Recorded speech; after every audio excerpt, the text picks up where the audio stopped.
Samantala, tiniyak naman ng Philippine Health Insurance Corporation o PhilHealth na patuloy nitong babayaran ang healthcare benefits ng lahat ng mga Pilipino at tiniyak na may pondo ang ahensya para rito. Sa kabila ito ng hindi pagbibigay ng subsidiya ng BICAM para sa ahensya sa ilalim ng 2025 national budget.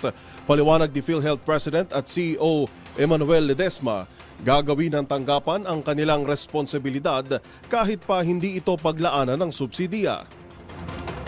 We are deeply aware of the impact healthcare costs have on Filipino families, and we remain dedicated to enhancing our benefit packages and reducing out-of-pocket expenses so that every patient feels the security of their health insurance. Rest assured, all PhilHealth benefits will continue to be paid and will even improve.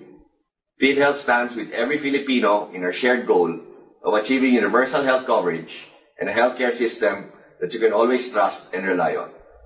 Together, we will overcome these challenges and continue to strengthen our commitment to your health and well-being.